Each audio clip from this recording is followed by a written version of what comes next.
Kasngi kadu jong usnem arhajar arposan.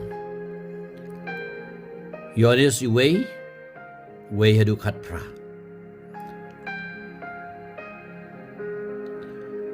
Hagabasdang ladon kaktien, bagaktien keladon bad ublay, berkaktien kelalong ublay.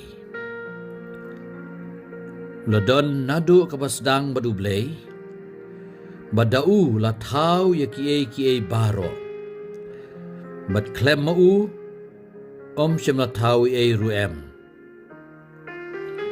Hau ladon kejing em, bad kumta kejing em kelalong kejing syai jong ibriu. Kejing syai kateng syain ha kejing dum, bad kejing dum kam shem la ban penlib no yaka. Ladon ubriu balap ha da ublay, gerteng juu kalong u Yohanes. Lawan nagbenta kasaki. Ban yang saki ia kejing syai, babaro kinyo ngej lang ba juu. Umday mau kata kejing syai, enrei ulawan ban yang saki ia kejing syai. Kejing syai bisisya, kapapan syai yaki beriu baro. Kalawan siya kapertay, uladon ha kapertay, badau latau ya kapertay. Panban kapertay, kam siyam itu yu. Ulawan siya laga jong kayeng, bagi beriu jong kim siyam pediang yu. Hendak itu baro kibala pediang yu, kibala ngeit ha kakerteng kejong lai kabor ban kelalong ikon jong ublay.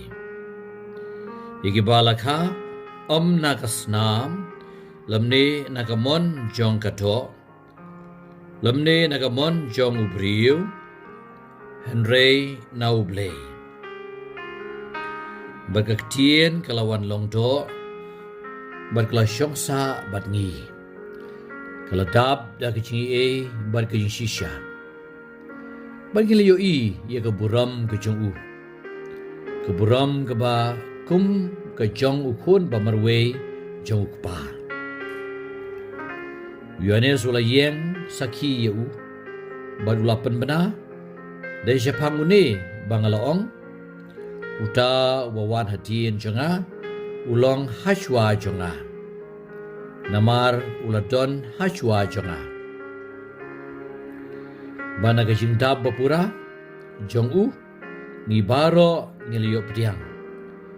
Ya kejing halor kejing namar ya kaan lai leng bau Moses kejing ba kejing sisya kilawan leng ba uji sukres. Ompat judon mano beliu yau blay laitang ukun bamarwe badon haka syadem jong ukpa. De mau ubalapan itu yau. The gospel jong utrai.